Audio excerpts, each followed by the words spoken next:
Welcome, my dear children. Good morning to all. How are you, students? Fine. I hope you all are fine. Are you enjoying holidays? Okay, enjoying now? So, these days we are discussing in class 6th the role of chemistry in our life or unit 2nd. And today I am going to discuss one more important concept, that is animal fibers, silk and wool. And now I am going to ask you one more thing. Students, did you start to learn the question answers from our unit 1st? Okay, I have given you in PDF format and also video form. Okay, did you start to complete the copy work? Okay, students, you do the work seriously and learn seriously and complete your works. Okay, now please watch this video and go through the video carefully.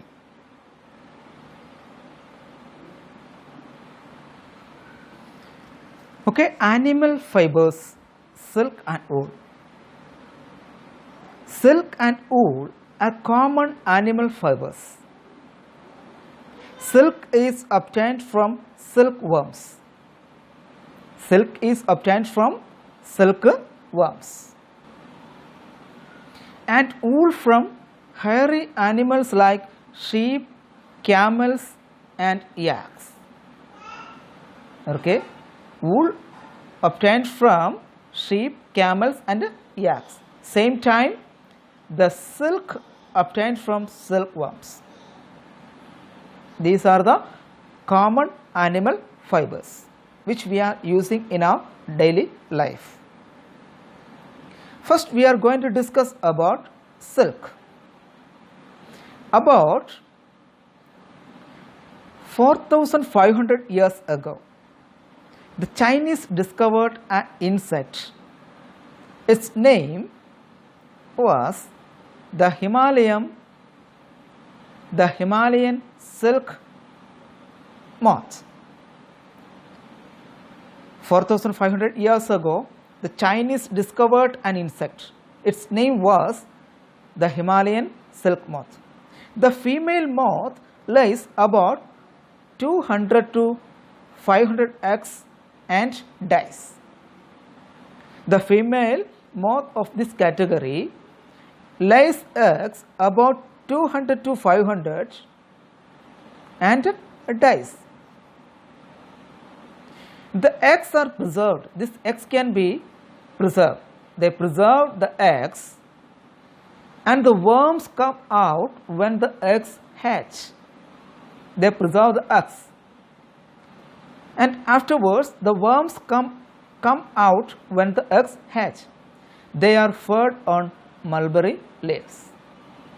They are fed on mulberry leaves. When the worms are fully grown, they build their own protective covering called cocoons. Their protecting covering, that is called cocoons. A cocoon is made of thin thread-like substance formed by the hardening of the worm's secretion. Finally, the worms becomes a moth. Finally, the worms become a moth. The cocoon is now kept in hot air so that the moth inside it is killed. The cocoon that is now kept in hot air so that the moth inside it is killed. To kill the moth, we have to keep the cocoon in hot air. If moth comes out, what's the problem? The cocoon is damaged and the thread or the silk filaments break.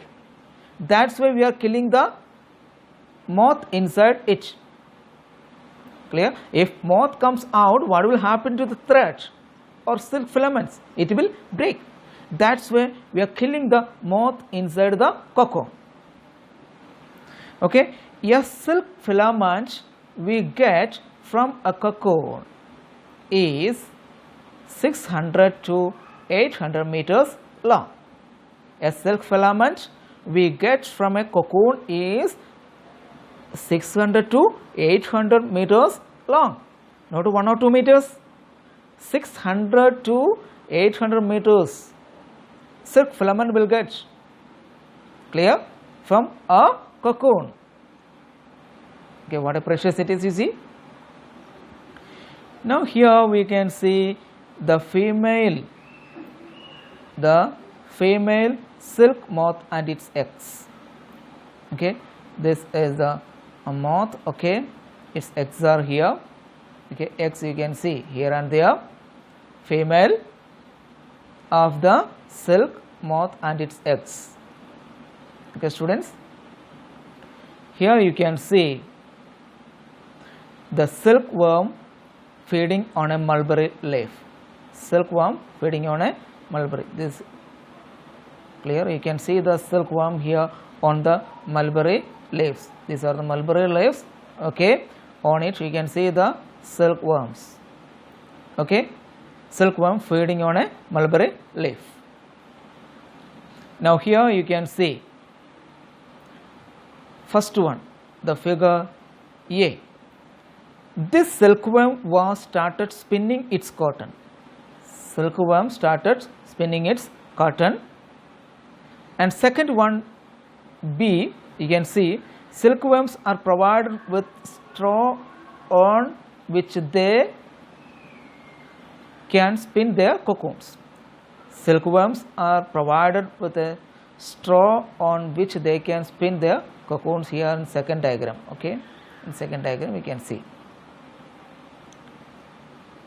Okay, now we are going to discuss here. We can see one more diagram. Clear? This diagram shows silk thread is made from the cocoons of silkworms. Silk thread. The production of silk thread you can see in this diagram. Okay, students, twisting the fibers into silk thread is called throwing. Okay, twisting the fibers into the silk thread, that is called throwing, and those engaged in the work are called throwsters. Those who are doing this work, those persons are called throwsters. After being thrown, the silk is bleached, dyed if it is required, okay, dyed and woven into cloth. Woven into cloth. The important kinds of silk are Eri, mulberry, tassar, muga. These are the important kinds of silk. Different kinds of moths give different kinds of silk. Different kinds of moths give different kinds of silk. Now we are going to discuss about second animal fiber, that is wool. Wool can be obtained from hairy animals like sheep, camels, yaks. Okay, wool can be obtained from the hairy animals like sheep, camels and yaks. Clear? Sheep of different breeds yield different amounts of wool. For example, a native sheep yields 0.25 to 2.8 kg of wool in a year, but whereas an exotic breed, the exotic breed yields up to 5.5 kg in a year. Compare the native sheep and exotic breed. Native sheep only 0.25 to 2.8 kg of wool, but same time 5.5 kg in a year exotic breed. What is exotic breed? That from another part of the world. This exotic breed from another part of the world. Clear? So, a native ewe female is crossbred with an exotic ram. So, a native ewe is crossbred with an exotic ram because exotic ram gives more wool in a year. The ewe gives birth to a lamb after 5 months of pregnancy. The lamb grows into a hybrid sheep, giving more wool than a native sheep. Okay, the lamb grows into a hybrid sheep, giving more wool than a native sheep. Giving more wool than a native sheep. Native sheep giving this much only, but exotic giving this much. So definitely we know that the exotic breed that will give more wool. Breeders maintain a sheep farm where sheep are kept in hygienic conditions. The rams, ewes and lambs are kept different sheds. Okay, the sheds are regularly cleaned and disinfected with lime and bleaching powder. The sheds where we kept this exotic breed and all should be cleansed and disinfected with lime and bleaching powder. Okay. Now we are going to discuss about shearing. Before that, we'll go through some diagrams. Some diagrams are given here. You see, wool is obtained from hairy animals like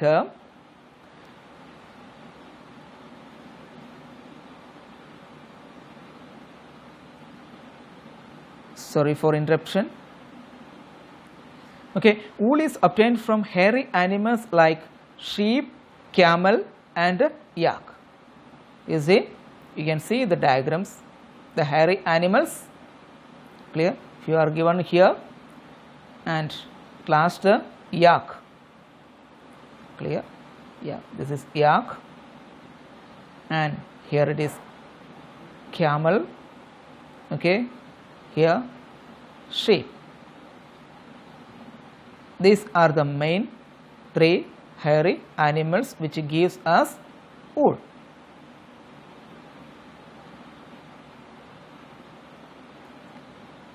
Okay students, now we are going to discuss about shearing. In India, sheep are generally shorn twice a year, in spring and autumn.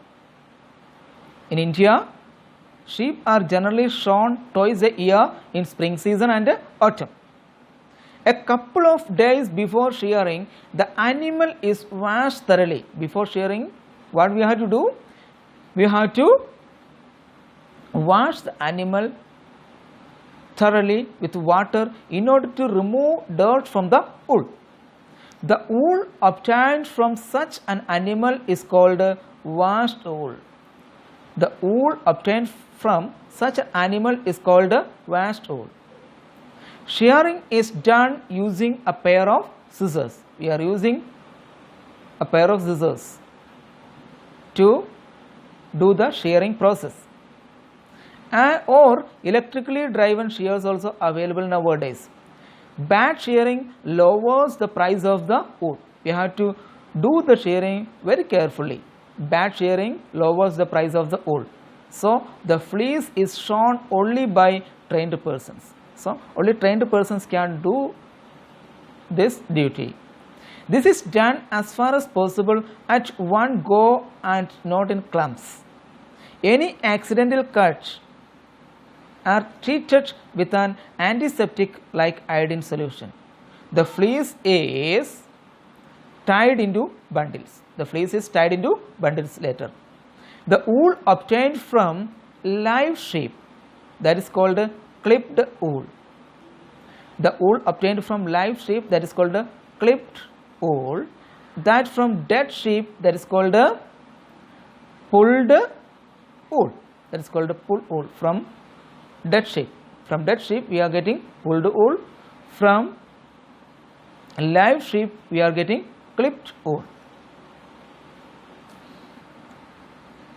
Now we are going to discuss about an important topic, fibers and fabrics. Okay students, it's a time to wind up today's session. I hope that you understood each and every points which we have discussed. So read the chapter 2 or 3 times at home.